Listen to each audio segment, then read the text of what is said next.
sa mga kapwa ko Pilipino sa iba't ibang panig sa mundo. Sana hindi kayo mapagod sa pagdarasal na makauwi na ang ating mahal na Presidente Rudy.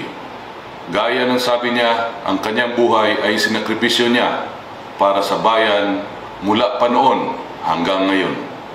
At sa edad niya ngayon, nararapat lang na ibalik siya sa bayan na kanyang pinakamamahal at nang madama naman niya kahit papano na mamuhay na isang super senior citizen o makatilaw siya sa iyang mga discount.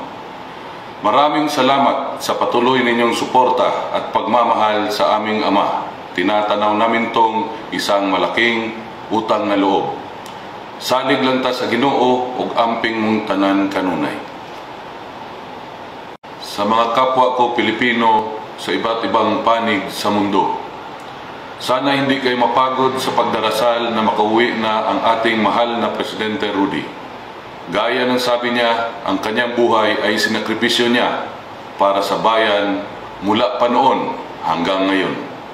At sa edad niya ngayon, nararapat lang na ibalik siya sa bayan na kanyang pinakamamahal at nang madama naman niya kahit papano na mamuhay na isang super senior citizen o makatilaw siya sa iyang mga discount. Maraming salamat sa patuloy ninyong suporta at pagmamahal sa aming ama. Tinatanaw namin tong isang malaking utang na loob. Salig lang ta sa Ginoo ug amping mong tanan kanunay. Sa mga kapwa ko Pilipino sa iba't ibang panig sa mundo, sana hindi kayo mapagod sa pagdarasal na makauwi na ang ating mahal na Presidente Rudy. Gaya ng sabi niya, ang kanyang buhay ay sinakripisyo niya para sa bayan mula pa noon hanggang ngayon.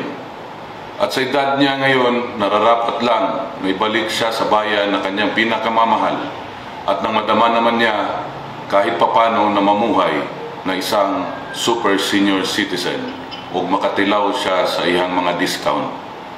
Maraming salamat sa patuloy ninyong suporta at pagmamahal sa aming ama. Tinatanaw namin tong isang